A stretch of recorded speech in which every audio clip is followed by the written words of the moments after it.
morarmos com Jesus no céu, é necessário, em primeiro lugar, amá-lo. Porque quem ama, obedece. Nem toda pessoa que obedece, ama. Mas toda pessoa que verdadeiramente ama, obedece. A frase está clara, mais ou menos? Vou explicar um pouquinho, né? Às vezes nem toda pessoa que obedece, ama. Porque às vezes a pessoa obedece, mas está lá no pensamento dela: quando eu completar meus 18 anos, quando eu for dono do meu nariz, não eu quero ver ninguém, me manda. Não é? Até está obedecendo, mas o fato de obedecer não significa que está amando. Por isso que nem toda pessoa que obedece ama, mas toda pessoa que verdadeiramente ama, o resultado natural é obediência. E o nosso assunto desta noite vai falar sobre isso, sobre o hino que nós acabamos de cantar, a lei de Deus. E quando fala sobre a lei de Deus, durante muitos anos, desde que eu me entendo por cristão adventista do sétimo dia, eu pensava que as coisas eram de um jeito, até a gente ver que, estudando a Bíblia, a gente percebe que não é bem do jeito que a gente pensou às vezes a vida inteira. E aí é onde nós vamos ver que a palavra de Deus, ela sempre está se renovando. Não é que ela muda, as informações são as mesmas, mas o nosso entendimento, a nossa percepção para com ela é que vai evoluindo à medida que nós vamos nos entregando nas mãos de quem? De Deus. Então, primeiro ponto que já queremos esclarecer aqui para os irmãos: o assunto que vamos pregar nessa noite não é da nossa autoria. Geralmente a gente gosta muito de preparar sermões, mas esse não é da nossa autoria, mas foi um assunto que mexeu muito comigo quando eu vi. É por isso que quero partilhar com os irmãos. Nós vamos abrir a Bíblia, vamos conferir as informações. Se você quiser ver esse assunto da parte do autor, o autor é o pastor André Flores. Ele prega uma série de 5 sermões, um desses 5 sermões é esse. Mas aqui também nós vamos colocar as nossas impressões, então vale a pena você ter vindo a esse culto para você absorver o conteúdo do que você pode assistir depois com mais calma em casa, como também prestar esse culto de adoração ao nosso Deus. Amém? Abra sua Bíblia no livro de Êxodo, capítulo 24. Enquanto você abre sua Bíblia no livro de Êxodo, já pode projetar o tema aí para nós, por gentileza? O nosso tema tem como título a misteriosa, revelada em visão, a misteriosa o quê? Safira azul. Que negócio é esse? O que uma safira azul tem a ver com a minha vida, com o culto de adoração hoje ao nosso Deus? Eu espero que ao final desse culto, toda vez que você olhar para o céu, o seu entendimento sobre o céu que nós contemplamos todos os dias, possa ter uma conotação diferente do que você e eu temos contemplado até hoje. Para mim me impactou, espero que impacte você também. Êxodo capítulo 24, amém? Verso 1 e 2, diz-nos o seguinte: disse também o Senhor a Moisés: sobe ao Senhor, tu e Arão, e Nadab e Abiú, e 70 dos anciãos de Israel, e adorai de longe. Quantas pessoas deveriam subir ao monte então? Quantas no total? 70 aí? 70 aí? Moisés, o irmão de Moisés chamado Arão, que era o sumo sacerdote, os filhos do sumo sacerdote, que era Nadab e Abiú, dá quantas pessoas? 4. E mais 70 anciãos, então dá quanto? 74 pessoas, ok? E verso 2: só Moisés se chegará ao Senhor, os outros não se chegarão, nem o povo subirá com ele. Então olha só, o povo estava reunido lá embaixo, tinha que respeitar os limites do monte. 74 pessoas iriam subir, 73 chegariam até um certo ponto, e somente Moisés iria chegar mais próximo da presença de quem? De Deus. Gradativo. Tá, e por que Deus deu essa orientação? Versos 9 e 10. E subiram Moisés e Arão e Nadab e Abiú e 70 dos anciãos de Israel, e viram o Deus de Israel, sob cujos pés havia uma como pavimentação de pedra de safira, que se parecia com o céu na sua claridade. Verso 11: Ele não estendeu a mão sobre os escolhidos dos filhos de Israel. Porém, eles viram a Deus e comeram e beberam. É um texto simples. Quantas vezes já fizemos essa leitura? Mas aqui tem alguns pontos importantes que está sendo passado por alto. E mesmo quando o pastor André estava lendo esse texto, antes dele fazer um estudo aprofundado, no que nós acabamos de ler aqui, alguns pontos passou por alto. Nós só vamos dar uma palhinha aqui em alguns pontos meio complicados. Por quê? Em primeira instância, aqui o texto diz que eles viram a Deus. Mas outra parte da Bíblia fala que nenhum ser humano jamais viu a quem? Tá, mas aí, viu ou não viu? Porque uma parte da Bíblia fala que não viu. Mas agora esse texto está falando que viram. E aí? Então, para nós compreendermos isso, seria bom nós termos uma compreensão assim. Deus muitas vezes ele se revela, mas ele se limita ao se revelar.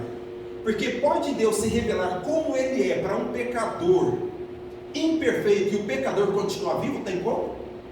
A santidade de Deus é um fogo que consumidor.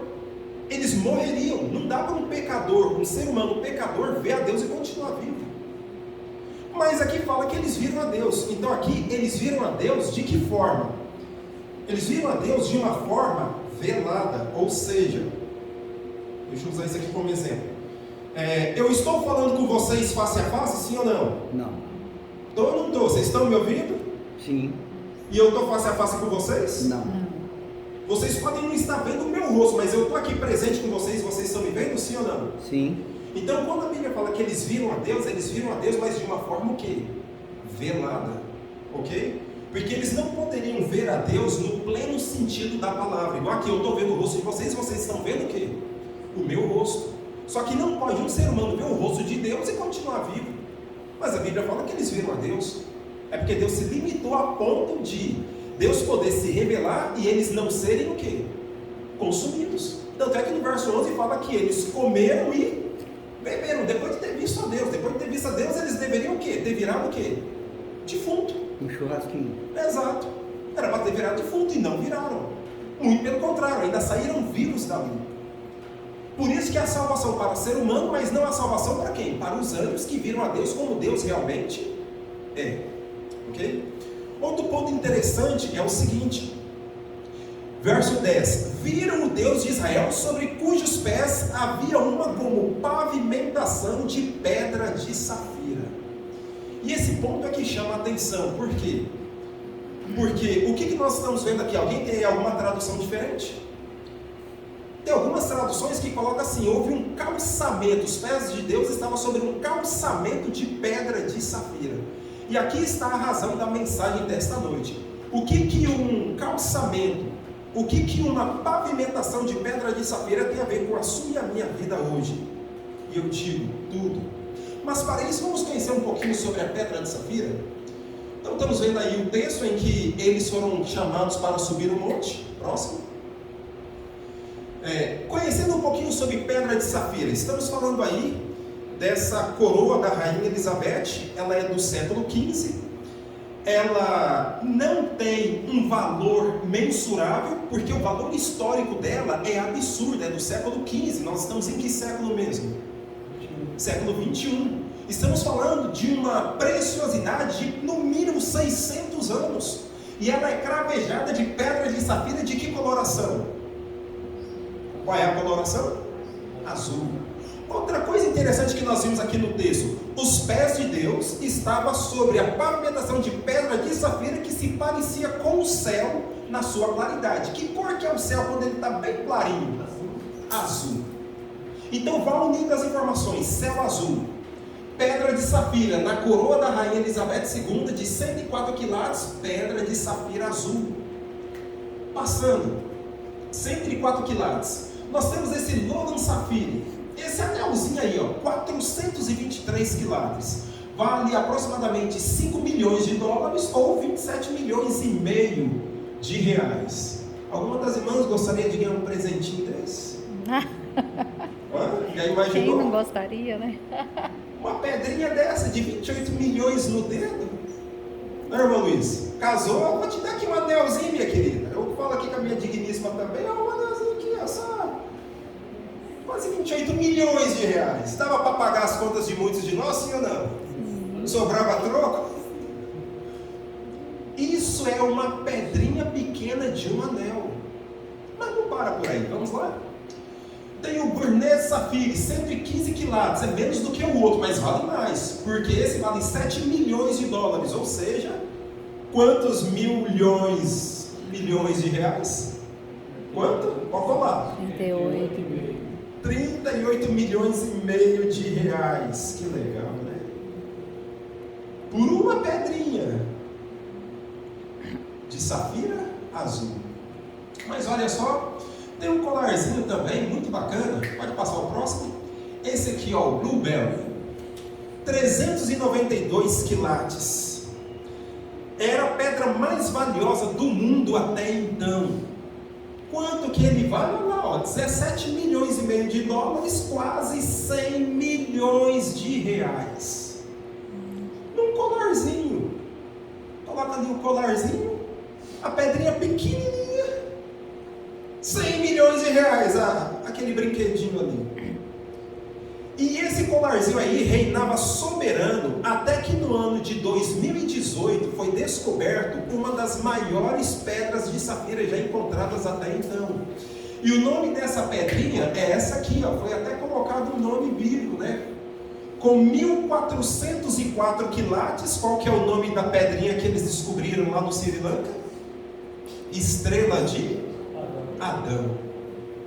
Essa estrela de Adão vale quanto? Bom, o outro lá 28 milhões, o outro 38, o outro quase 100 milhões, mas esse brinquedinho aí que cabe na palma da mão, 1104 quilates. Eu pensava que era quilo, irmãos, mas não é quilo. Quando faz a conversão, isso acaba indo para gramas. Próximo. Vale só 200 milhões de dólares ou 1 bilhão e 100 milhões de reais, dependendo da cotação do dólar. 1 bilhão de reais, que cabe na palma da mão. Quantos gramas? Quantos gramas, irmãos?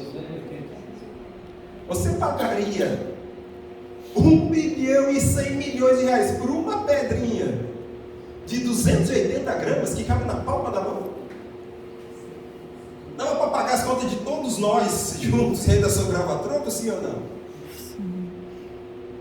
E olha que muitas vezes nós priorizamos os nossos afazeres baseado nas coisas materiais desse mundo.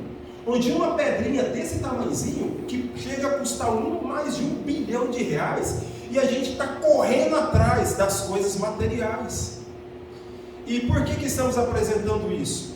Porque no texto que nós acabamos de ler, Deus ele tem sobre os seus pés o quê? Uma pedrinha de 280 gramas? Ele tem o quê? Uma pavimentação, um calçamento, e é interessante isso. Porque o livro do Apocalipse fala que as ruas lá da Nova Jerusalém é de que pedrinha mesmo? Você e eu vamos pisar em ruas de ouro. Eu lembro que quando eu casei para comprar um brinquedinho desse aqui, rapaz, mas teve que suar, não é essa mãe? Você suou também? Quem mais é casado aí que teve que suar para botar um brinquedinho desse na mão? Não é? As irmãs não sabem o preço, mas nós homens sabemos, sabe ou não sabe? Para elas foi de graça. E graça é outro conceito teológico que... Mas quem dá o presente sabe quanto custou, sabe ou não sabe? E isso tem tudo a ver com a nossa mensagem de hoje também. Então o que acontece, irmãos? Muitas vezes deixamos de vir aos cultos, muitas vezes deixamos de adorar a Deus, muitas vezes deixamos de estudar a palavra de Deus, muitas vezes não temos tempo para aquilo que é prioridade, porque nós estamos correndo atrás do nosso ganha-pão. E aquilo que nós tanto corremos, a palavra de Deus deixa claro que Deus o quê? Pisa. Ruas de ouro, a gente corre aqui para poder ter um pouquinho de ouro no bolso, ou o valor dele no bolso. E as ruas do céu da Nova Jerusalém vai ser de quê? De ouro. Um calçamento, né? Se tem rua, então tem que ter calçada. Essa parte eu não imaginava, né? Vai ter um calçamento de pedra de safira azul, que é uma das pedras mais caras dentre as pedras preciosas. Em questão de grau de dureza, parece que ela perde para o diamante, que é grau 10. Pedra de safira é grau 9. E você vai entender o porquê que eu estou entrando com essa informação agora. Nós vamos evoluir um pouquinho. Pode passar? Vamos voltar aí para o texto bíblico.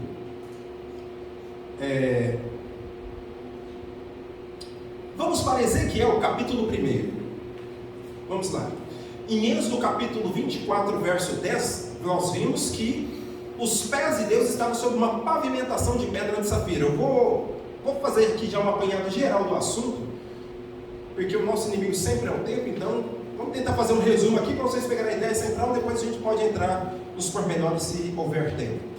Livro de Ezequiel, capítulo 1, tem uma outra informação importante para nós.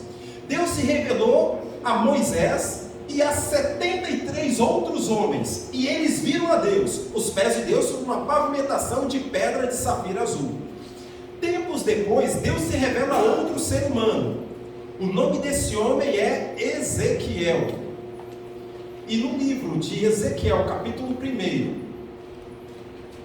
outra informação que vai agregar a nós algo interessante, no verso 26, amém ou misericórdia?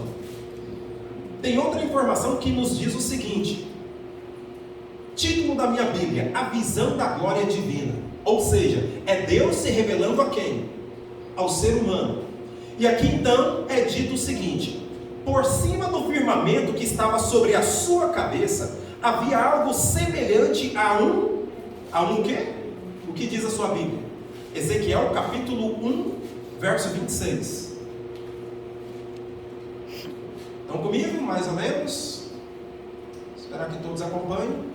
Então vamos lá, vou ler novamente. Por cima do firmamento que estava sobre a sua cabeça, havia algo semelhante a um trono. Trono de quê? Como uma safira. Sobre essa espécie de trono estava sentada uma figura semelhante a um homem. E o profeta teve o cuidado de colocar um termo semelhante a um homem, porque aqui ele está falando da multiforme graça de Deus. E Deus ele pode se transformar, irmãos, em vários seres. Para se identificar com os anjos, ele se apresenta como o arcanjo Miguel. Para ele se identificar com a raça humana, ele é chamado de quê? Filho de Davi, filho do homem. Mas Deus é homem? Não, Deus não é homem. Deus, ele é o quê? Deus é Deus. A Bíblia fala que Deus é espírito, e importa que os seus adoradores o adorem em espírito e em verdade. A real natureza de Deus é isso. Deus é um ser espiritual. Deus não é limitado a uma forma. Mas aqui, quando ele se apresenta ao profeta, o profeta fala que ele viu ali um trono, e não era um trono qualquer, porque era um trono de pedra de safira. E que baseado lá em Êxodo capítulo 24, nós sabemos que não era uma pedra de safira de qualquer cor. Era de qual cor? Azul. Porque existe pedra de safira vermelha, amarela e outras tonalidades. Mas o azul tem uma conotação especial. E por quê? Quando há a palavra azul na Bíblia, o azul na Bíblia é símbolo do amor de Deus, da graça de Deus, da misericórdia de Deus. E esse é um ponto interessante nessa questão. Mas, evoluindo um pouco mais, pouca coisa à frente, Ezequiel capítulo 10, vira aí algumas páginas. Temos aqui mais uma outra revelação sobre esse assunto. Ezequiel capítulo 10. Amém? Verso 1 diz o seguinte: olhei, e eis que no firmamento que estava por cima da cabeça dos querubins, apareceu sobre eles uma como pedra de safira, semelhando a forma de um trono. Mais uma vez, aqui está deixando claro que o trono de Deus não é um trono qualquer. O trono de Deus é de pedra de safira de coloração azul. Interessante que vai ter uma imagem aqui que vai estar projetando a questão do santuário. A gente já vai resumir aqui o assunto para que você possa compreender. Quando falamos do santuário, no santuário, no lugar santíssimo, não tem a Arca da Aliança? A Arca da Aliança não tem ali 2 querubins? Como eram os querubins aqui da terra, no tabernáculo construído por Moisés? Eles eram feitos de quê? De que material? Ouro, não era isso? Os querubins da Arca da Aliança eram de ouro, mas a Bíblia fala que existe um santuário aonde? No céu. E os querubins lá no céu também eram de ouro, sim ou não? Não era. Porque o modelo do que Moisés copiou aqui é baseado no original que existe aonde? No céu. E as coisas celestiais são superiores às coisas que estão aonde? Aqui na terra. O original vai ser igualzinho à cópia, ou o original tem um valor muito maior do que a cópia? Ambos têm a sua importância, mas o original vale mais ou não vale? A realidade do original é diferente. Por isso que aqui os querubins lá na Arca da Aliança eram de ouro, mas os querubins lá no céu eram querubins vivos. Estamos falando de Lúcifer de um lado, o anjo Gabriel no outro. E Deus, quando se manifestava ali, se manifestava entre os querubins, com seu trono de pedra de safira azul, conforme nós estamos vendo aqui no texto tanto de Êxodo 24, como Ezequiel 1 e Ezequiel capítulo 10. Entre os dois querubins, um tinha preeminência. Entre Gabriel e Lúcifer, quem é que tinha preeminência em primeira instância? Lúcifer, porque Deus passava as orientações para Lúcifer, e Lúcifer transmitia para quem? Para a hoste angelical. O que aconteceu com Lúcifer num dado momento? Se rebelou contra Deus, deixou de ser Lúcifer e passou a ser agora quem? Antes ele era amigo de Deus, agora passou a ser o quê? Inimigo de Deus. Não é mais amigo de Deus, ele passou a se chamar Satanás. Satanás é um título, né? Significa adversário, de amigo para inimigo. E agora, com a queda de Lúcifer, quem assume a preeminência? O anjo Gabriel, que também era um querubim cobridor. E outro anjo querubim assume o lugar de Gabriel. Porque no céu a adoração, ela é o quê? Constante. Os anjos, eles estão sempre adorando a Deus. Diferente de nós seres humanos, que temos liberdade para adorar a Deus, e a gente adora quando a gente quer. Vou na igreja quando eu quero, vou adorar a Deus quando eu quero, se der tempo, se eu não estiver muito cansado, se não tiver isso, não é assim? Precisamos rever muito os nossos conceitos, porque a adoração que nós vamos prestar no céu é uma adoração que nós já precisamos começar a aprender quando? Aqui na terra. Aqui é o preparo do que nós vamos ter lá no céu. Eu achei interessante ontem no comentário da lição da escola sabatina, na parte do professor, onde explica, ele vai no livro Caminho a Cristo, página 17 e 18, explica por que Deus vai destruir os ímpios. Porque o céu para os ímpios, irmãos, seria um inferno. Imagine Deus levar uma pessoa não convertida lá para o céu. Aí Deus pega e leva a pessoa lá para o céu assim, aí a pessoa chega lá no céu, oh, peraí, e aí Senhor, peraí, eu quero beber uma. Onde é que tem um barzinho aqui? Tem barzinho no céu, irmãos? Oh, peraí, eu estou com uma vontade de pitar aqui e tal. Onde é que vende aí um maço de cigarro? Vai ter cigarro lá no céu? Rapaz, eu estou querendo me divertir um pouco. Onde é que tem uma balada aqui no céu? Passa meu endereço. Vai ter balada lá no céu? Então vai ser um céu, vai ser um inferno para a pessoa que ainda não está com o coração convertido e não moldou a sua vida segundo a vontade de Deus.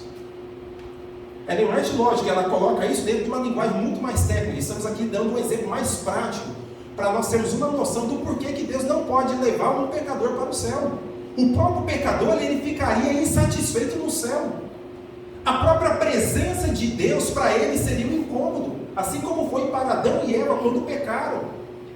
Antes de pecar, Adão e Eva corriam para Deus. Depois de pecar, Adão e Eva fizeram o quê? Correram de Deus. Ou seja, o ser humano está sempre correndo. Tem os que correm para Deus e tem os que correm de Deus. São escolhas. Ou corremos para Deus e temos vida eterna, ou corremos de Deus e o resultado é morte eterna, porque só há o quê? Dois caminhos, duas opções. Mas, dito isso, vamos voltar novamente lá para Êxodo capítulo 20. Êxodo capítulo 24. Vamos evoluir aqui também. Isso, Êxodo capítulo 24. Tem outra informação importante para nós que já está projetado aí, mas confira aí na sua Bíblia. Esse é o ponto divisor de água na nossa mensagem, que eu particularmente jamais conseguiria chegar à nossa conclusão, E é por isso que a nossa igreja, ela forma pastores para poder eles terem um conhecimento que às vezes você e eu como membro leigo não temos, e eles trazerem a nós informações que nos ajudem a ter uma compreensão mais ampla da Bíblia. E em Êxodo capítulo 24, verso 12, diz-nos o seguinte, amém? Então disse o Senhor a Moisés: sobe a mim ao monte e fica lá, dar-te-ei tábuas de pedra, e a lei e os mandamentos que escrevi para os ensinares. Eu não sei se vocês, ao ler esse texto, teve a mesma compreensão que eu tive, e que o pastor André Flores também teve quando ele leu isso diversas vezes. Porque quando eu lia isso, eu falei assim, bom, eu sei que Deus escreveu seus mandamentos em tábua de pedra, pedra é símbolo de eternidade, então é porque os mandamentos de Deus são eternos, porque o que é gravado em pedra, gravado na rocha, é símbolo de eternidade, né? Não foi escrito em papiro, não foi escrito em pergaminho, não foi escrito em papel. E outra coisa, foi escrito com caneta?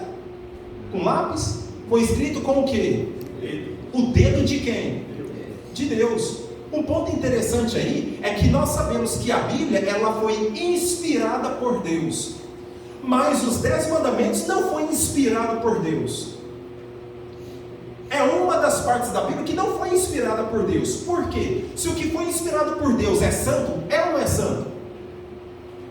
E a parte que não foi inspirada por Deus? Mas não foi inspirada por Deus porque não foi o homem que escreveu. Foi o próprio Deus que escreveu. Se o que foi inspirado é santo, o que Deus escreveu seria o quê? Exatamente. Bota santo nisso. É que a gente pode colocar nível de santidade. Mas a fonte é a mesma, Deus. Mas existe o que veio de Deus de forma indireta através dos escritores, existe aquilo que veio de Deus de forma direta, onde Ele mesmo não permitiu ninguém no universo escrever. Ele mesmo é que escreve a sua lei com o seu próprio dedo. E aí eu sempre pensava, bom, essas pedras eram do Monte Sinai. Eles estão lá no monte, Deus pega a pedra do monte, escreve ali, dá a Moisés, e maravilha. O pastor lá também pensava, até de consultar a Bíblia no original hebraico. E quando ele fez uma pesquisa mais aprofundada, sabe que conclusão que ele chegou? Acompanhe comigo. Pegando esse mesmo texto, na nossa língua portuguesa, existe artigo definido e artigo indefinido, não é isso? No hebraico não existe isso, existe ausência ou presença de artigo. E quando ele foi analisar no original hebraico esse texto, ele percebeu que nesse texto havia o artigo. Então o texto não fica assim, e fica lá e dar-te tábuas de pedra. Não, no original hebraico está escrito, e dar-te tábuas de a pedra. Esse a pedra não é uma pedra comum. Não sei se estão me fazendo entender. Esse artigo A muda completamente o sentido da coisa. E se fôssemos traduzir para o nosso português, ficaria como? Então disse o Senhor a Moisés: sobe a mim ao monte, fica lá e dá-te tábuas da pedra. Que pedra? Pedra do trono de quem? De Deus. E você e eu já sabemos que o trono de Deus é de pedra de safira de coloração azul. E isso foi o que me surpreendeu, saber que as primeiras tábuas de pedra que Deus deu a Moisés eram tábuas de pedra de safira de coloração azul, escrita pelo próprio dedo de Deus. Depois disso eu tive a curiosidade de ir no comentário bíblico para poder verificar essas questões. Interessante que no livro de Êxodo não dá tanto detalhe com relação a isso, mas no comentário de Ezequiel capítulo 1 e de capítulo 10 valida essas informações, porque isso está na Bíblia. Trono de Deus de pedra de safira. Então, vamos aqui a alguns pontos importantes. Pode ir passando. Então, o trono de Deus é de pedra de safira azul, os 10 mandamentos de pedra de safira azul, escrita pelo dedo de Deus. E entre alguns pontos interessantes, a lei de Deus é eterna, sim ou não? Porque o trono de Deus também é eterno. Estão todos no mesmo quê? Mesmo nível. E o Deus que senta nesse trono também é eterno, sim ou não? Então falar que a lei de Deus, o trono de Deus e o próprio Deus é eterno, é tudo falar a mesma o quê? A mesma coisa. Deus é santo, sim ou não? O trono de Deus é santo, sim ou não? E a lei de Deus é santa? Vamos lá. Está aí o texto de Ezequiel 26, nós já lemos. Pode passar o próximo. Esse texto também nós já lemos, pode evoluir. Já comentamos a questão do santuário. No santuário, a arca da aliança. Ah, tá. Vamos agora fazer uma pausa nessa parte aqui. Tá. O que aconteceu então? Por que Deus deu tábuas de pedra de safira azul para Moisés? Qual a razão de Deus dar a sua lei para o povo? Primeiro ponto, o fato de Deus dar lei para o povo era uma aliança que Deus estava fazendo com a raça humana. Aliança. Quando nós vamos fazer qualquer contrato comercial, não há ali um documento onde ambas as partes precisam assinar? Sim ou não? Então Deus dá a sua lei, Deus estava sendo que o autor do documento. Moisés recebendo a lei é como se estivesse o que? Assinando aquele documento. Era aliança entre Deus com a raça humana, Deus em aliança com o ser humano. Só que quando uma das partes quebra o acordo, tem acordo? Uma parte foi fiel, mas a outra foi infiel. O que geralmente a gente faz com o contrato quando uma parte não cumpre o contrato? Rasga o contrato. E o que aconteceu posteriormente? Depois de Moisés receber as tábuas da lei, que levou em torno de 40 dias nesse processo, né? Não foi algo imediato, foi lá, eles foram lá subir no monte, e aí depois Moisés ficou mais próximo de Deus já deu os 10 mandamentos, eles iam descendo logo de imediato, e já estavam lá embaixo. Não, levou tempo, irmãos, levou tempo. E nesse período de tempo em que Moisés está recebendo a lei, o que aconteceu com o povo de Israel que ficou lá embaixo? Lembra daquela questão? O povo ficou embaixo, dentro dos limites. 73 chegou até uma parte do caminho, e Moisés que chegou mais perto, não é? Quando Moisés agora volta, como é que estava o povo lá embaixo? Idolatria. E Moisés, quando vê o povo em idolatria, o que Moisés faz com as tábuas da lei dada por Deus? O que ele faz? Quebra as tábuas da lei. Pergunta, Deus mandou ele quebrar as tábuas? Deus não mandou ele quebrar as tábuas. Estivemos abordando esse assunto na igreja de Boa Vista. Depois no final um jovem me perguntou essa questão: irmão, você sabe qual que é o grau de dureza da pedra de safira? Eu falei, não tenho a mínima ideia, por isso que temos que aquela informação antes. Grau 9, tem lá a medição específica que aborda, né, a dureza das rochas, assim por diante, né?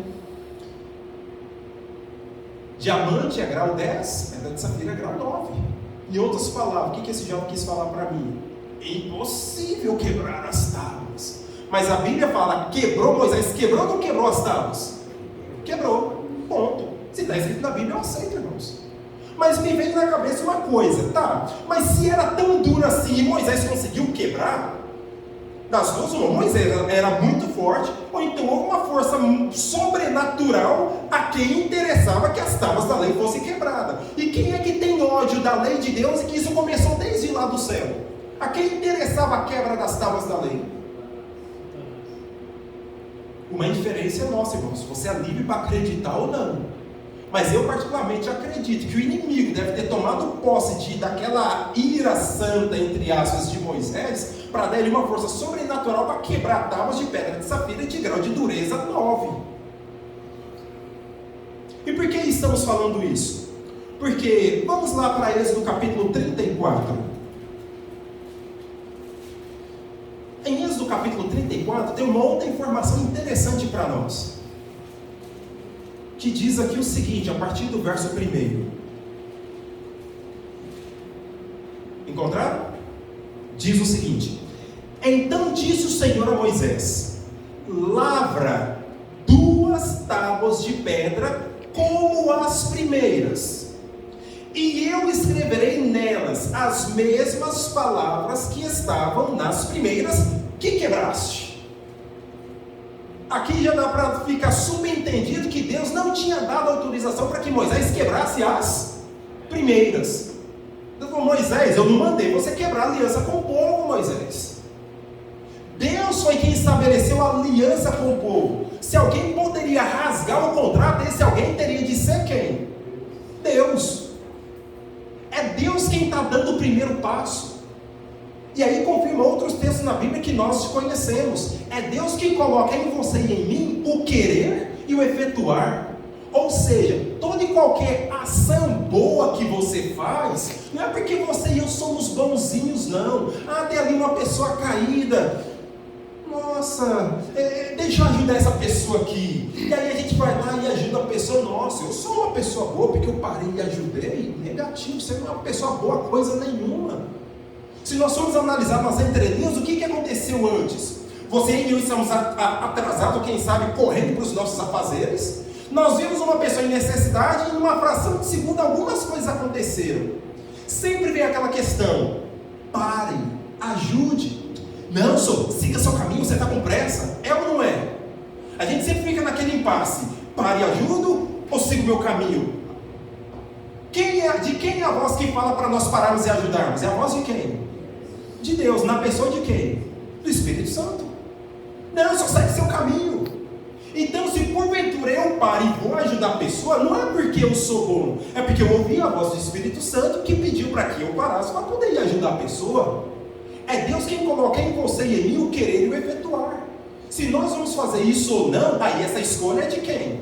É nossa. Mas tanto Deus quanto o inimigo estão fazendo as suas propostas. Cabe a nós aceitar ou rejeitar. Por isso que a Bíblia fala: não há nenhum justo, nenhum sequer, não há quem faça o bem. Porque sem a ação do Espírito Santo nos motivando a fazer as coisas certas, a gente não faz. Nossa natureza é o quê? Pecaminosa. E a nossa natureza pecaminosa não quer o bem do outro. Ou, quando produz o bem para o outro, é aquele bem recheado de... Exatamente. Segundas, terceiras, quartas e quintas, e sabe lá quantas intenções. Deixa eu ajudar, mas deixa eu ajudar para me ganhar isso aqui em troca. Deixa eu ajudar porque eu não sei lá na frente, né, como é que vai ser, né? Deixa eu ajudar agora para depois, amanhã depois, né, a pessoa pode me ajudar, eu posso precisar lá na frente. Até estamos ajudando. A ação é boa, mas a intenção está boa? Nós estamos recebendo nota 10 na ação, mas nota 0 o quê?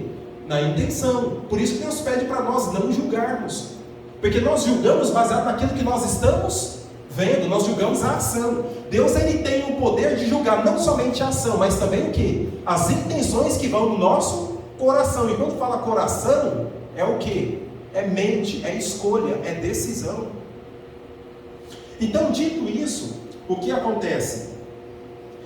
Moisés vai e quebra a aliança. Então aqui é como se Deus estivesse dando uma dura em Moisés. Moisés, eu não mandei você quebrar. Mas vamos lá, vamos continuar a leitura do texto. Eu escreverei nelas as mesmas palavras que estavam nas primeiras tábuas que quebraste. E prepara-te para amanhã, para que subas pela manhã ao monte Sinai, e ali te apresentes a mim no cimo do monte. Ninguém suba contigo, ninguém apareça em todo o monte, nem ainda ovelhas, nem gado se apacentem defronte dele. Verso 4. Lavrou, pois, Moisés, o que Moisés fez? Lavrou o quê? 2 tábuas de quê? De pedra. Como as primeiras. E levantando-se de manhã, pela manhã de madrugada, subiu ao monte Sinai como o Senhor lhe ordenara, levando nas mãos as 2 tábuas de pedra. O que aconteceu aqui? Houve agora uma mudança, houve ou não houve? Quem foi que lavrou as primeiras tábuas de pedra? Quem foi que lavrou e escreveu? Quem fez as 2 coisas nas primeiras tábuas? Foi Deus. Nas segundas tábuas, houve uma mudança ou não houve? Quem foi que agora preparou as tábuas de pedra? Foi Deus ou foi Moisés? Quem preparou foi Moisés. Mas quem foi que escreveu? Foi Deus. Então, nas segundas tábuas de pedra, que agora vai estar constando na arca da aliança, já seriam agora o quê? Tábuas de pedra do monte Sinai. já não são as primeiras quebras de pedra de safira. Por isso que a realidade do céu, lá continua sendo pedra de safira. Lá é o original, lá não houve mudança. Aqui houve. Mas a mudança que houve interfere na validade do que Deus escreveu, sim ou não? Claro que não, porque se foi gravado em pedra, pedra símbolo de quê? Eternidade. Mas o que me chama a atenção, irmãos, é saber que as primeiras tábuas têm a ver com o amor de Deus, a graça de Deus, a misericórdia de Deus, e era pedra de safira azul, direto do trono de Deus, tão sagrado quanto Deus é. Eu sabia que a lei de Deus era importante, irmãos, mas eu não sabia que era a tal ponto. Isso me impactou, e eu espero que impacte você também. Porque se tem uma coisa que desde o seu inimigo tem batalhado para jogar no caos, jogar na lata do lixo, é a lei de Deus. Nós estamos sendo incentivados esse ano e também o próximo a entregar para as pessoas o livro Grande Conflito. E eu estou relendo essa edição agora, e vale a pena ler, irmãos. Eu já tinha lido ele em outra edição. Essa está na linguagem de hoje, uma linguagem muito clara. Tão clara, mas tão clara que eu estou parecendo um menino lendo aqueles gibi de filme de ação, sempre aguardando o que vai acontecer no próximo capítulo. É motivante, irmãos. O amor que nós precisamos ter para o estudo da Bíblia, temos que ter também para com o espírito de profecia. E o ataque de Satanás para com a lei de Deus, principalmente a partir das páginas 200 em diante, é absurdo. Numa outra ocasião, eu incentivo vocês verem, por exemplo, um vídeo que o pastor Eleazar ele fez há poucos dias atrás, porque no livro Grande Conflito você vai ver ali o sofrimento e a perseguição que os valdenses tiveram, os huguenotes lá na França, os albigenses e assim por diante, e isso joga lá no passado, Idade Média e tudo mais. O pastor Eleazar ele fez um ranking dos 5 países mais difíceis de nós pregarmos o Evangelho. Olha que é muito mais, ele só colocou os primeiros 5. E quando eu vi esse vídeo, irmãos, eu chorei. Se tem algo que nós precisamos começar a incluir nas nossas orações, são os missionários que estão nesses países onde é proibido pregar o Evangelho. E de todos, o top 1, pior de todos para você pregar o Evangelho é a Coreia do Norte. Tem vários países, ele cita ali os 5. Quando ele vem ali naquela gradação e tudo mais detalhando, o pior de todos é a Coreia do Norte. Lá, se a pessoa for pega com a Bíblia ou algo do gênero, morre não só a pessoa, mas a família inteira. E é agora, século 21, não estou falando coisa de idade média não, o vídeo é recente, irmãos. Por isso que alguns informativos que a gente vê na igreja passar no sábado, onde omite-se o nome da pessoa, é por causa da segurança do missionário que está lá, porque é questão de vida ou morte, se ele for pego, ele morre. Não é historinha para boi dormir, não é coisa que está lá no passado, coisa que já está acontecendo agora, século 21. Em qualquer oportunidade a gente vai passar lá no El. Se a gente tiver outra oportunidade, a gente pode estar trazendo aqui para vocês verem. Ou se a liderança daqui que tiver acesso, quiser passar em algum momento, eu incentivo. Os 5 países mais difíceis, é do canal Fala Sério Pastor, do pastor Eleazar. Profundo isso e terrível ao mesmo tempo, irmãos. Mas eu incentivo para nós orarmos mais uns pelos outros. Isso é fundamental. Pode passar? Está aí o capítulo 10, verso 1 que nós lemos, evoluindo um pouco mais. Então, no santuário terrestre, agora tem as tábuas dos 10 mandamentos, é de que material agora? Pedra do Monte Sinai, né? Mas o do céu continua sendo do mesmo material do trono de Deus. Evoluindo, e tudo isso representa a Cristo. Voltando lá no santuário, tudo no santuário, pode voltar aqui por favor. Tudo no santuário, irmãos, aponta para Cristo, porque Jesus é o pão da vida, Jesus é a luz do mundo, é Ele que ouve as nossas orações, e aqui está o que? O caráter, o trono, o que Deus é. No lugar santíssimo, sobre a arca da aliança, está o caráter de Deus. É quem Deus é. E a Bíblia fala que Deus é o quê? Aquele que não ama, não conhece a Deus, porque Deus tem amor, é isso? Deus tem amor ou Deus é amor? Deus é amor. Deus é, Ele não tem. Quem tem pode ter muito ou pode ter pouco. Deus não tem muito amor por você, quando você obedece, quando você desobedece, não, agora eu vou te amar menos. É assim que funciona o amor de Deus? Ora, sobe, obedeceu, sobe, desobedeceu, desce, fez a vontade de Deus, sobe, não fez a vontade de Deus, desce. Existe isso? Não existe. Deus ele sempre nos ama em intensidade o quê? Máxima. Fazendo a vontade de Deus ou não, Deus te ama no nível máximo. Agora, não podemos confundir o amor de Deus com a questão de agradarmos a Deus. Ok? Porque talvez o que nós acabamos de falar aqui pode soar um pouco incoerente, né? Poxa, mas então eu fazendo a vontade de Deus, eu não fazendo, não importa se você vai me amar, então está tudo certo. Então ele vai levar todo mundo para o céu? Não, não foi isso que nós falamos. Quem ama, obedece, não é isso?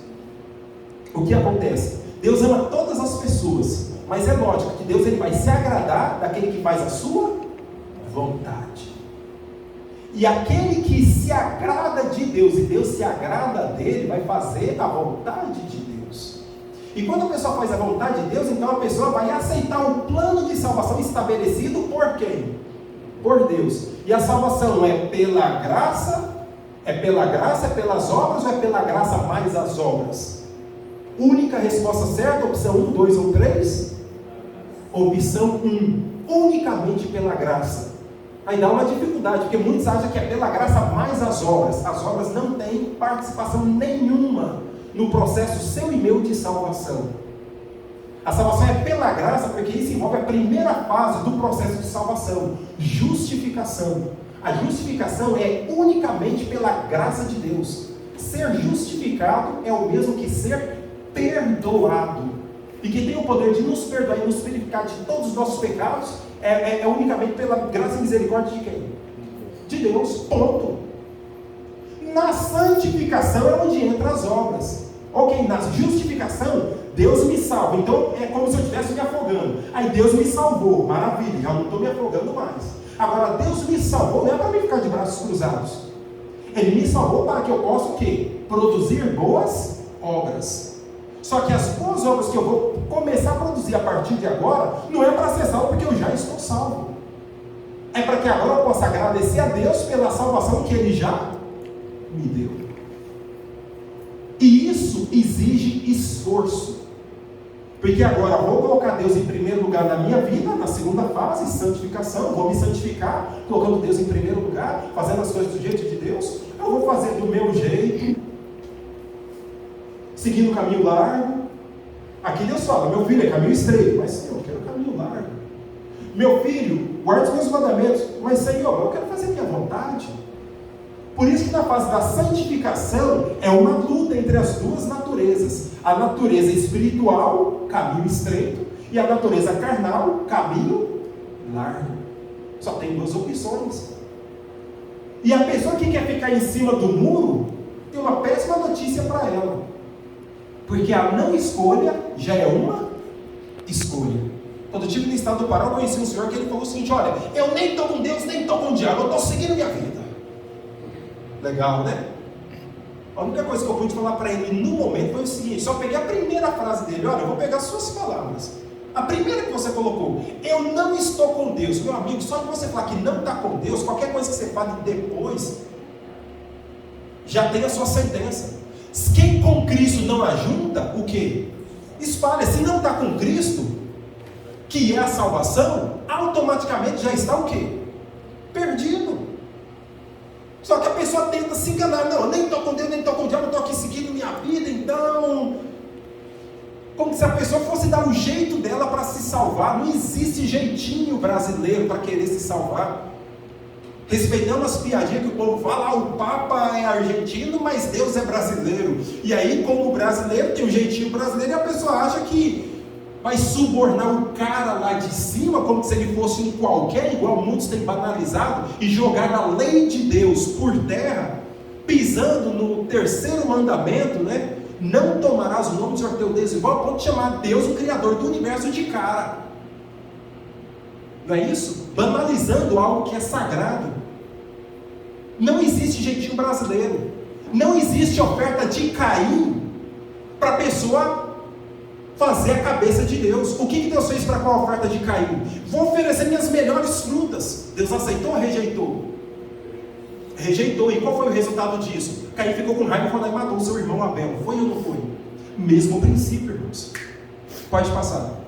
Os mandamentos de Deus são eternos, assim como o trono de Deus é eterno. Eles têm a mesma matriz. Pode passar? Deus não muda, está em Malaquias 3, verso 6. Próximo. Os mandamentos de Deus são mandamentos de amor. Amor a Deus, envolve os 4 primeiros, e você e eu já conhecemos. Quem ama a Deus sobre todas as coisas, não vai ter outros deuses, não vai fazer nem adorar imagens, não vai usar o nome de Deus de qualquer jeito, e vai se lembrar de santificar o dia que Deus escolheu para ser santificado. E esse dia é a sexta-feira, certo ou errado? Perdão, irmãos, o domingo, porque a maioria das igrejas guardam o domingo, então é o domingo. É isso que está escrito lá na lei? Escrita pelo dedo de Deus? É a sexta-feira dos muçulmanos? É o domingo dos evangélicos, dos cristãos de uma forma geral? O que Deus escreveu lá? Desculpa, irmãos. É porque assim, a cada 6 dias, né? O certo é que pode ser santificado, então pode ser a quarta-feira, a terça. É isso que está escrito lá? Não. É isso que está escrito lá? Que dia que está escrito lá? Sábado. E é por isso que nós somos adventistas do 7º dia. E o 7º dia na Bíblia deixa claro que é o sábado. Porque tem muitos líderes enganando as suas congregações, deixando claro que o 7º dia é o domingo. Mas o que Deus escreveu no mandamento deixa bem claro, porque o 7º dia é o sábado do adventista, dos judeus, do sabatista. É isso que está escrito lá no mandamento? Irmãos, a gente pode até ser importante aos olhos de muita gente, porque tem muita gente que gosta de descer a lenha na gente, não é? Mas não é para tanto. O sábado não é de judeu, não é de adventista, não é de sabatista. O sábado pertence a quem? A Deus. O sábado é de Deus. E mesmo os nossos acusadores querem tirar o que Deus escreveu lá e dar esse atributo que pertence a Deus, esse dia que é de Deus, e dá para nós. Não é isso. O sábado não é nosso. O sábado é de quem? De Deus, que foi dado de presente para a humanidade. É diferente. Mas nesse dia você não vai fazer o que você e eu bem entendemos. Nós vamos seguir as orientações de quem deu, de quem é o dono. E é na Bíblia, tem as orientações do que fazer nesse dia, sim ou não? Vou fazer o que eu bem entendo ou vou fazer aquilo que Deus ordenou que é para a gente fazer? Não cuideis dos vossos próprios interesses, guarda o teu pé e outras coisas mais. Isaías 58 dá um detalhe tremendo sobre como devemos santificar esse dia que está na primeira tábua de pedra, amor a Deus. Na segunda tábua de pedra tem a ver com o que? Amor ao próximo, que começa por dentro de casa. Que amor ao próximo começa respeitando e honrando o pai e mãe. Não vai matar, adulterar, furtar e nem cobiçar, nem dizer falso testemunho, nem cobiçar nada que pertence ao próximo. Ou seja, a lei de Deus é a lei do amor. Deus é, o trono de Deus é amor. Mesma coisa, irmãos. Pode passar? Onde isso está escrito na Bíblia? Hebreus capítulo 1, verso 8. O teu trono, ó Deus, é para todo sempre, e cetro de equidade é o cetro do teu reino. É a Bíblia que fala que o trono de Deus é eterno. Se a lei foi tirada do trono, então a lei é eterna, e quem senta no trono também é eterno, e você e eu já sabemos disso. Está aí os 10 mandamentos, para você relembrar. 1 Coríntios 10, verso 4. Abra aí sua Bíblia. Vamos compreender aqui. Esse foi um dos maiores batismos já realizados na Bíblia. Não sei se você sabia disso ou não. 1 Coríntios capítulo 10. Vamos ler na íntegra, porque esse texto é fundamental. Muita gente pensa que o maior batismo registrado na Bíblia foi aquele lá, quando Pedro fez ali aquele sermão, quase 3.000 pessoas foram batizadas no único dia. Aquele lá foi o segundo, irmãos. Porque o primeiro está escrito aqui, ó. 10, 1 a 4, amém? Posso ler? Diz o seguinte: ora, irmãos, não quero que ignoreis que nossos pais estiveram todos sobre a nuvem, e todos passaram pelo mar, tendo sido todos o quê? Batizados, assim na nuvem como no mar, com respeito a Moisés. O que está acontecendo aqui? A Bíblia deixa claro que saíram 600.000 homens lá do Egito, fora quem? Mulheres e crianças. Alguns historiadores estimam em torno de 2 a 3 milhões de pessoas que saíram do Egito. Todos eles passaram pelo mar, ou seja, foram batizados. E quem os batizou? Foi o próprio Deus. O maior batismo, de 2 a 3 milhões de pessoas. Prosseguindo, verso 3. Todos eles comeram de um só manjar espiritual e beberam da mesma fonte espiritual, porque bebiam de uma pedra. Grave essa palavra, pedra espiritual que o seguia. E a pedra era Pedro, porque Pedro foi o primeiro Papa. Maravilha! É isso que está escrito? Não? Então, irmãos, respeitamos quem quer colocar Pedro como sendo o primeiro Papa, quem quer colocar Pedro como sendo a pedra angular, porque essa não é a verdade da Bíblia. A pedra é para quem? Se aplica a quem? A Jesus Cristo. E a mais quem? Ninguém. A pedra angular da igreja, a igreja está alicerçada na pedra que é quem? Cristo. Cristo é a pedra. A igreja está alicerçada na pedra que é Cristo, não é na pedra que é Pedro. E mesmo se fosse Pedro o primeiro Papa, deveriam aprender muito com o primeiro Papa, porque Pedro recebeu a adoração de Cornélio. Quando Cornélio veio adorar o primeiro Papa, entre aspas, né? O que o primeiro Papa Pedro falou para Cornélio? Não, peraí, levanta aí. Eu sou conservo teu, adora a Deus. Ele recusou a adoração. É o que você tem visto hoje na atualidade? Hashtag fica a dica, né? Então, pode passar aí? Pode passar? Já explicamos isso. Guardar a lei de Deus significa termos compromisso com amar a Deus e amar o próximo. Resumirmos tudo numa palavra, é a palavra amor. Ou seja, a lei de Deus é amor, o trono de Deus é amor e o caráter de Deus é amor. Próximo. Mateus 5, 17 e 18 é um texto que todos nós conhecemos. Não penseis que vim revogar a lei ou os profetas. Não vim revogar, vim cumprir. O problema é que o inimigo, ele deturpa isso aí. Quando fala em cumprir, você e eu interpretamos conforme o contexto bíblico, que Jesus veio o quê? Validar. Mas muitos interpretam isso, sabe de que forma? Não, Jesus já cumpriu. Se Jesus cumpriu, não precisa a gente cumprir mais. A lei foi cumprida em Cristo. Se Cristo cumpriu, hoje esses mandamentos não precisa mais, porque Cristo cumpriu. E aí muita gente, muitas ovelhas que estão em muitos segmentos religiosos, acreditando nos seus líderes religiosos, acham que não precisa mais guardar a lei de Deus, porque Mateus 5,17 fala que Jesus cumpriu a lei. No sentido de que, se Jesus cumpriu, não precisa eu cumprir. Mas é isso que a Bíblia está falando? Não. E tem muitas pessoas sinceramente enganadas por causa desse tipo de interpretação e filosofia diabólica. Jesus, ele veio validar a lei. E ele ainda diz, porque em verdade vos digo, até que o céu e a terra passem, nem um iota jamais passará da lei, até que tudo se cumpra. Pergunto, o céu e a terra já passou ou ainda está aqui? Passou ou está aqui? Está aqui. Se não mudou a terra e não mudou o céu, então a lei de Deus está valendo. Ok? Outro ponto importante. Sobre a misteriosa safira azul, esse ponto é interessante, porque aqui nós estamos falando o quê? Tudo sobre pedra. A pedra da lei de Deus, a pedra que é Cristo e a pedra do seu trono. Pedras é o alicerce, é a base, é a rocha, é o sustento. Por isso que Deus pede para nós construirmos a nossa casa sobre a pedra, sobre a rocha e não sobre a areia. A areia é a falsificação do inimigo. Alicerçar sobre a pedra é isso aí, irmãos. É alicerçar a nossa casa e a nossa vida sobre Cristo, sobre a sua lei, sobre o seu trono. Próximo. Romanos 10, verso 4. Porque o fim da lei é Cristo. Fim no sentido de finalidade, né? Já lemos esse texto, pode passar? Cristo é a culminação da lei. Isso significa que Cristo é a própria encarnação da sua lei, que é o seu trono, que é o seu caráter. É o que Deus é. Próximo. Quando você escolhe seguir a Jesus, você é o mesmo que obedecê-lo. Pode passar? Vamos dar uma lidinha nesse livro de Números 15. Vai estar projetado ali, mas é importante você ler na Bíblia, porque agora nós vamos entrar.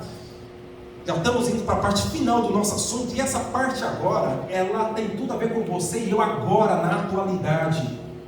E a distribuição do livro Grande Conflito vai chacoalhar as profundezas do inferno, e você e eu precisamos estar preparados para isso. Porque o inimigo, ele não está de braços cruzados, e a distribuição desse livro já tem incomodado, e os fogos do inferno já começou a ser aceso, e a sua e a minha zona de conforto está com os tempos contados. Então vamos acordar e vamos despertar. Números capítulo 15, a partir do verso 17, olha o que nos diz, verso 37, melhor dizendo.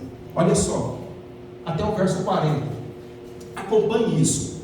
Disse o Senhor a Moisés: fala aos filhos de Israel e dize-lhes que nos cantos das suas vestes façam borlas pelas suas gerações, e as borlas em cada canto, presas por um cordão de que cor? Guarde essa informação.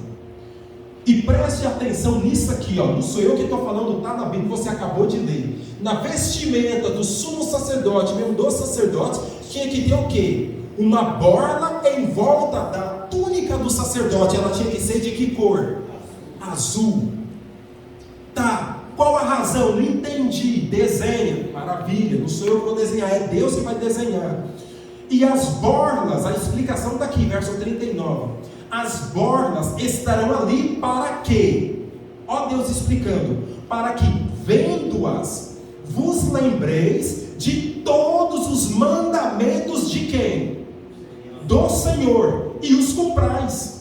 Não seguireis os desejos do vosso coração, não é do seu e do meu jeito, e nem o dos vossos olhos, após os quais andais adulterando, para que vos lembreis de todos os mandamentos, os meus mandamentos, e os cumprais, e santos sereis ao Senhor. Eu sou o Senhor vosso Deus, que vos tirei da terra do Egito, para vos ser por Deus. Eu sou o Senhor vosso Deus. E palavra-chave aqui está no verso 40, para que vos lembreis de todos os meus mandamentos. O que a maioria dos segmentos religiosos hoje estão fazendo? Não, mas nós estamos guardando todos, só um que não, mas está valendo a maioria. Estamos guardando 9. 9 é quase 10. 9 é quase 10. Fez sentido isso agora, irmãos? E qual é o mandamento que a cristandade tem pisado? Dos 10. Qual é aquele que tem sido sempre retirado? Aquele que Deus ocupou mais tempo escrevendo. Aquele que está no coração da lei. Aquele que Deus ele ocupou mais palavras para escrever. É aquele que está sendo pisado e colocado para escanteio. Mas aqui aquelas borlas na vestimenta do sumo sacerdote significavam o quê? Imagine que hoje nós usamos pela nossa cultura calça, mas se estivesse naquela época, todos nós estaremos de túnicas, vestidos longos, né? Aqui não é para que cada passo que o sacerdote e o sumo sacerdote dessem, ele estivesse sobre a circunferência o quê? Da lei. Ele não daria um passo que ultrapassasse o quê? As borlas azuis que representam os mandamentos de quem? De Deus. Eles não poderiam dar um passo para fora da lei de Deus. Eles tinham que estar sempre dentro da lei e não fora da lei. O que os filmes, desenhos e tudo mais quer colocar na sua e na minha cabeça? Que o herói, que é sempre o personagem principal, o fora da lei, é o que é aplaudido, o que é adorado, o que é venerado. Nossa, eu queria ser ali, ó. Porque a polícia que está dentro da lei, sempre eles colocam intencionalmente como sendo uma idiota, sempre chega atrasada, não cumpre o seu papel. Ou seja, quem anda dentro da lei é um idiota, um panaca, um imbecil. Em outras palavras, é isso que o mundo acha de você e de mim, por estarmos seguindo as ordens de Deus, as orientações de Deus. E não se sinta ofendido por isso. Tinha um cantor da nossa igreja chamado Paulo Seuzelin. Ele tinha hinos muito tradicionais. E muitas pessoas, mesmo da nossa igreja, não gostavam muito dos hinos dele, porque eram hinos assim, muita moda antiga, né? Aqueles hinos com aquela mensagem mais cristocêntrica, né? O povo hoje quer aqueles hinos mais, seguindo as demais religiões, mais antropocêntrica, né? Mas que fala de si, ao invés de estar falando de quem? De Deus. Aí o que acontece? Ele falava o seguinte: olha, eu prefiro ser um quadrado do que um redondo, porque o redondo ele corre mais rápido para o inferno. O quadrado demora, né? Para rolar, é difícil o quadrado rolar, não é? Mas o redondo, vai rapidinho. E você já viu aí a propaganda daquilo que desce redondo, né? E vai redondo, e vai rapidinho. Não para Deus, mas para longe de Deus. Então abra os olhos. Prosseguindo. Outro ponto importante. Êxodo 39, 1 e 2. Esse ponto agora é para você ver uma outra simbologia absurda. tremenda. Se você estava pensando em cochilar, regala o olho, porque a mensagem agora vai ficar profunda. Êxodo 39, 1 e 2, presta atenção nisso. Diz aqui o seguinte: porque para cada verdade que Deus estabelece, o inimigo vem com as suas falsificações. Tem como falsificar uma nota de R$3? De R$7? Alguém já pegou uma dessa? Não existe, não se falsifica o que não existe. O que diz aqui? Êxodo 39, verso 1 e 2. Guardem essas cores. Agora nós vamos falar de cores. Preste atenção nas cores. Fizeram também de estofo, que cor? Estão comigo? Estofo azul, púrpura e carmesim. Quais são as cores? Azul, púrpura e carmesim. As vestes finamente tecidas para ministrar aonde? No santuário. E no santuário, o santuário foi feito para adorar quem? A Deus. Com que cor deveria ser adorado no santuário? Estofo azul, púrpura e carmesim. E fizeram as vestes sagradas para Arão. Arão ocupava que função mesmo? Sacerdote ou sumo sacerdote? Sumo sacerdote. Ele entrava só no lugar santo ou ele também tinha acesso ao lugar santíssimo? Também entrava no santíssimo. E ele ia entrar no santíssimo. Era o único ser humano no mundo naquela época que podia entrar naquele local sagrado. Não era dois seres humanos que podiam entrar. Não era de qualquer jeito. Olha o cuidado de Deus. E assim fizeram as vestes sagradas para Arão, como o Senhor ordenara a Moisés. Verso 2. Fizeram a estola sacerdotal de ouro, estofo azul, púrpura, carmesim e linho fino retorcido. Muito bem. E aí depois o texto vai continuando. Pode passar. Está deixando claro que quem escolhe Jesus realmente obedeceu, o próximo. Já lemos esse texto? Então, perceberam aí, guarde essa informação. Já está proferido aqui, você conhece o texto. Em Daniel 7,25, fala de um chifre pequeno, um poder religioso que iria surgir. E qual era a função desse poder antagônico a Cristo? Proferir palavras contra quem? Contra o Altíssimo. Magoar e perseguir quem? Os santos do Altíssimo. E o que ele iria fazer? Iria mudar os tempos e também o que? A lei. Guarde essa informação. Pode passar, já lemos.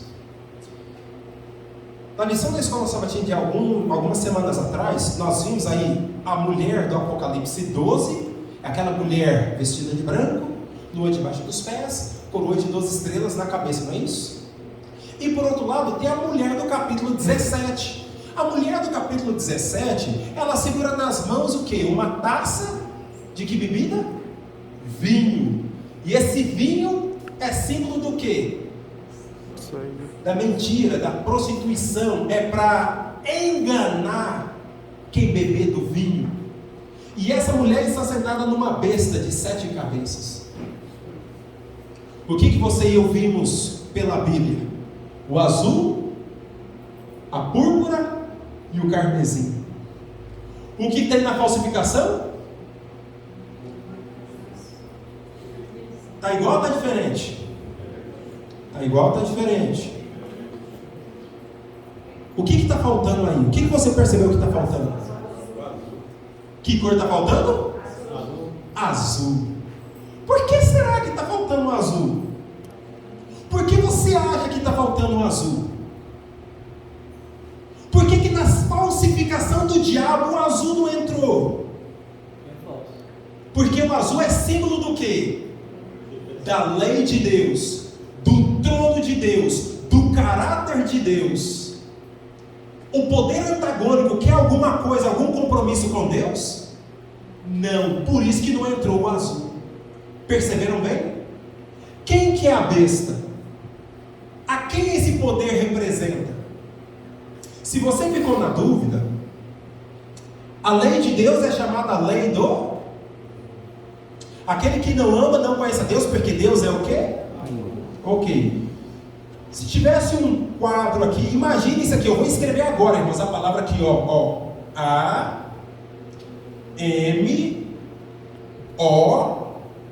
O que eu acabei de escrever aqui? Amor. Nós vemos o amor aqui, sim ou não? Sim. Mas aqui tem compromisso com o amor? Não. Ali é o oposto. Então daqui para cá você tem a verdade, daqui para lá você vai ter a... O que sai daqui para lá? Rouba. Compreenderam? Não é o que Apocalipse fala? Fez sentido isso?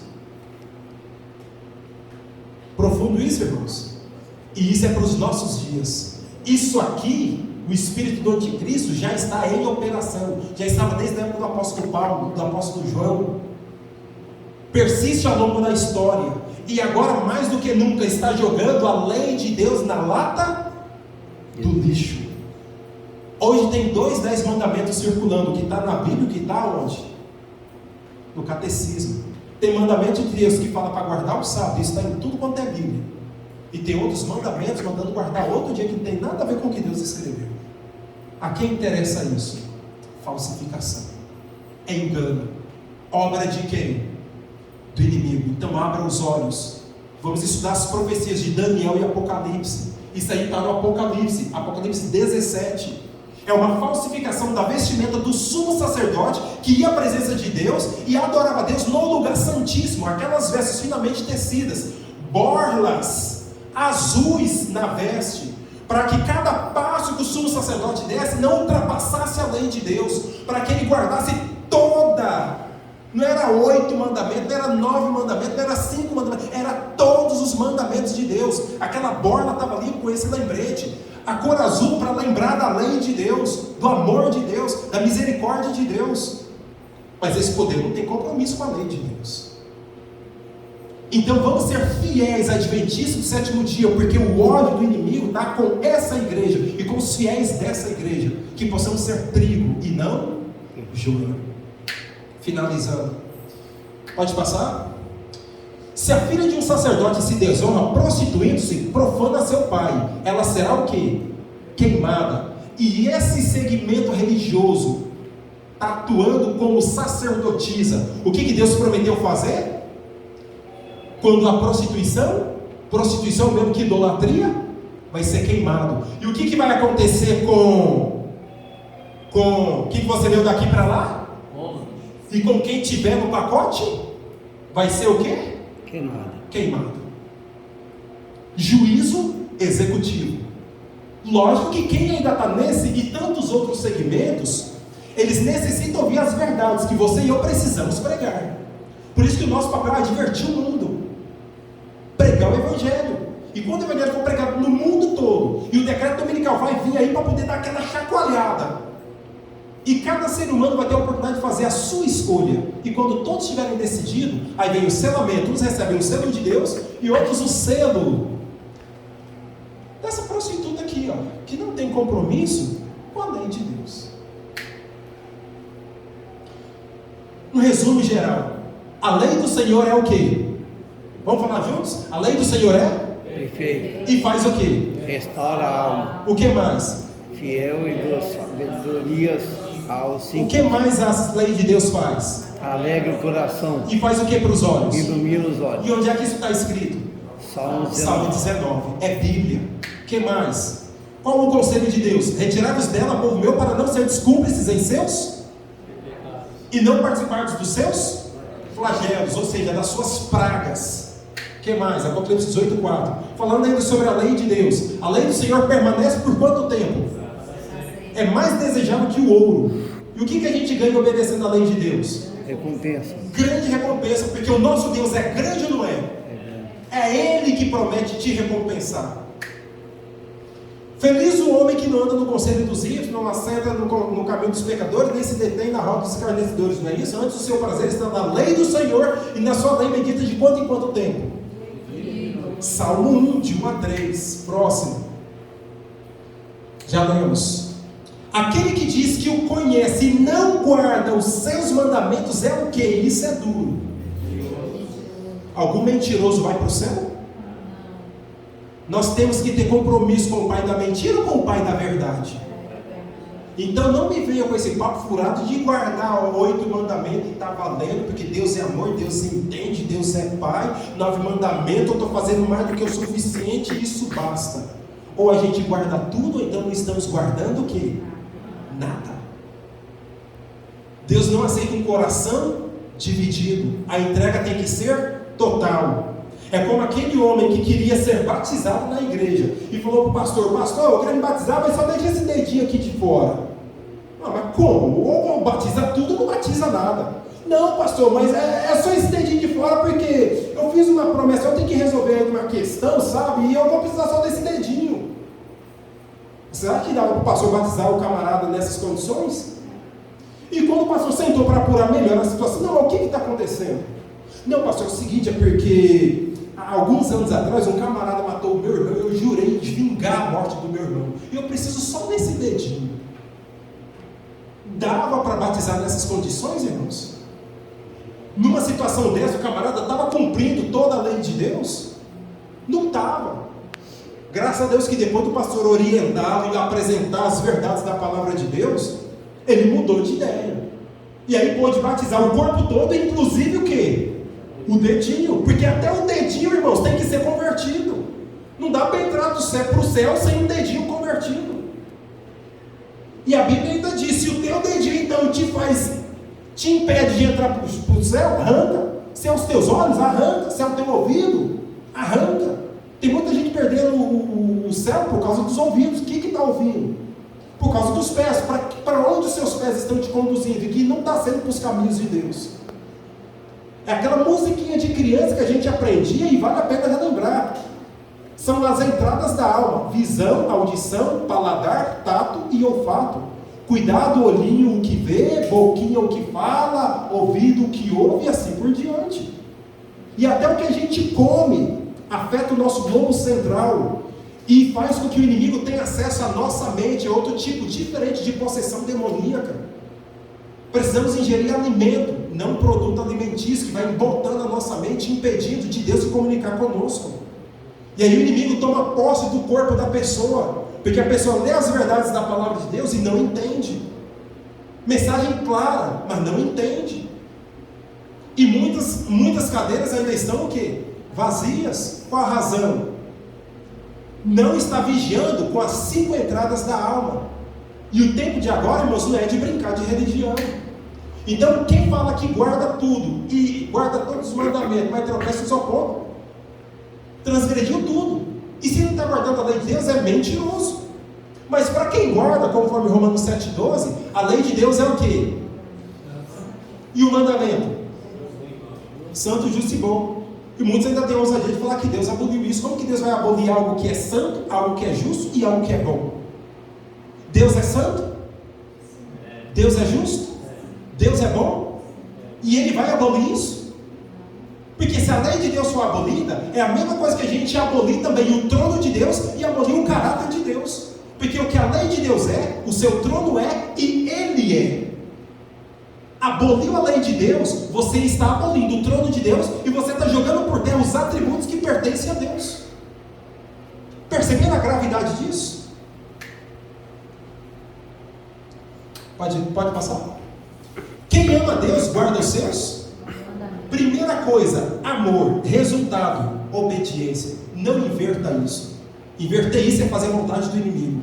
Quem ama, obedece. Porque nem toda pessoa que obedece, ama. Problema do jovem rico: eu guardo os mandamentos. Guardava os mandamentos, mas não amava. Salvo perdido.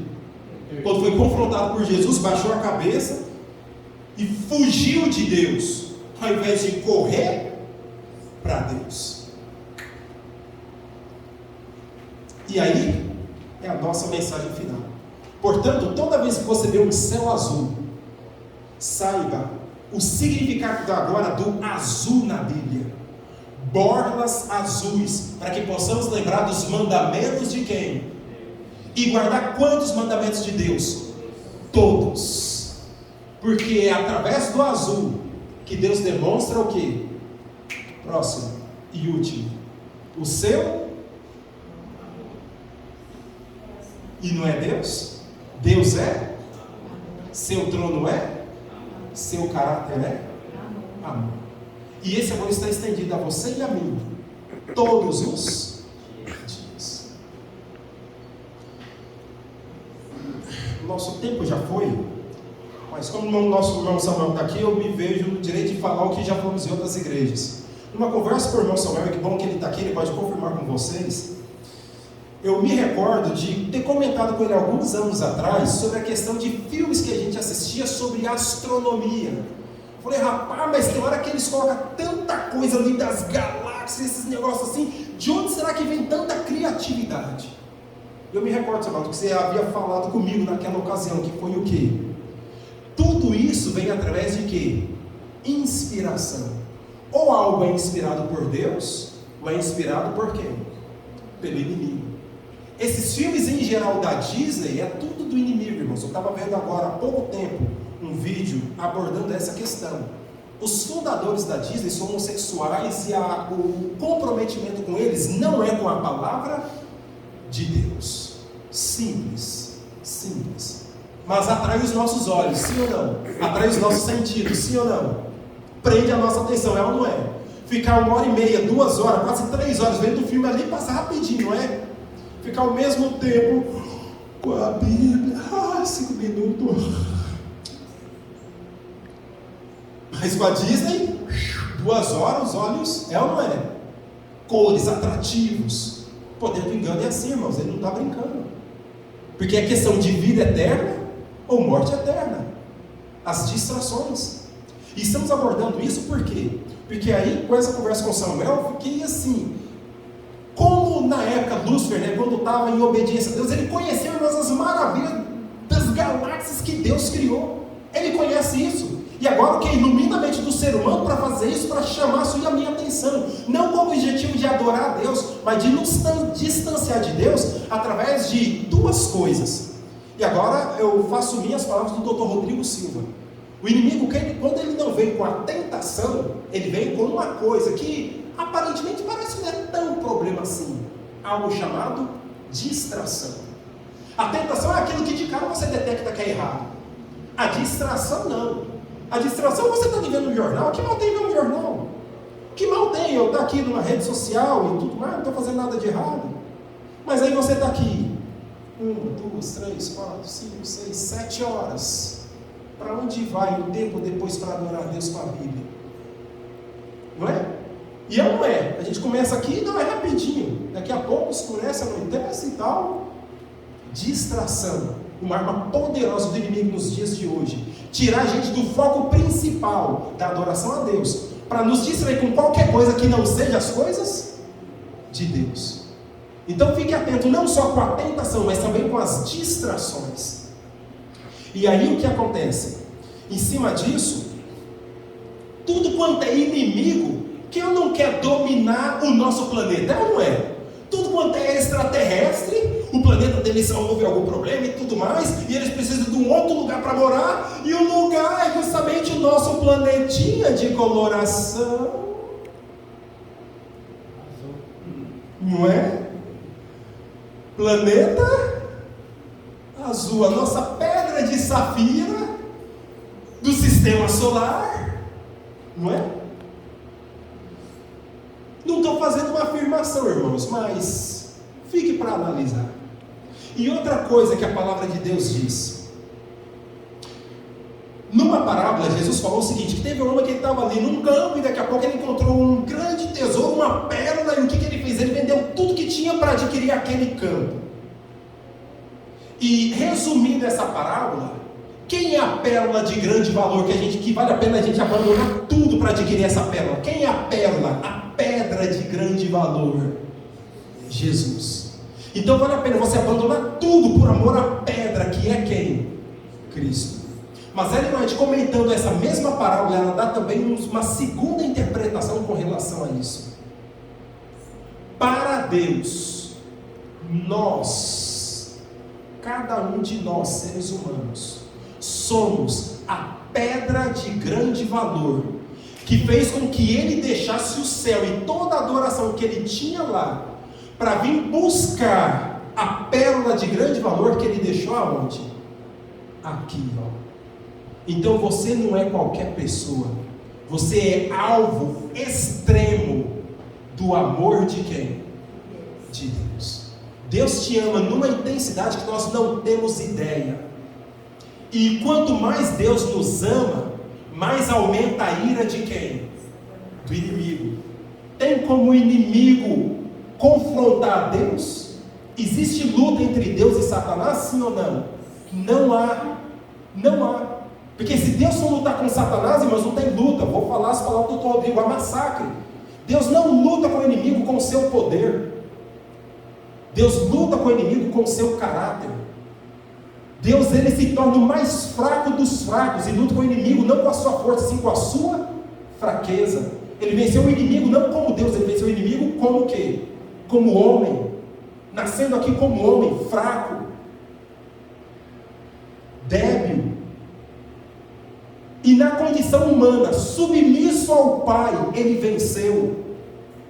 E aí jogou por terra as acusações do inimigo. Deixou claro que a lei de Deus é possível sim o ser humano cumprir. E ele cumpriu fraco como homem. Ele não cumpriu os mandamentos como Deus. Ficou claro isso? Por isso que o ódio do inimigo é contra a lei de Deus, que afeta o trono de Deus, o caráter de Deus e o que Deus é na sua essência. Por isso precisamos, se queremos estar no céu, amar a Deus sobre todas as coisas e amar o próximo como? A nós mesmos. Pergunto, esse é o seu desejo? É o meu desejo também. Que Deus possa nos abençoar e que esse assunto sobre a misteriosa pedra de safira azul possa ter te impactado como me impactou e que você possa enxergar agora o amor de Deus numa dimensão muito maior do que eu particularmente tinha antes, achando que era a tábua de pedra do Monte Sinai. Não, é algo muito mais elevado. É algo do trono de um Deus puro, santo e perfeito. Vamos orar?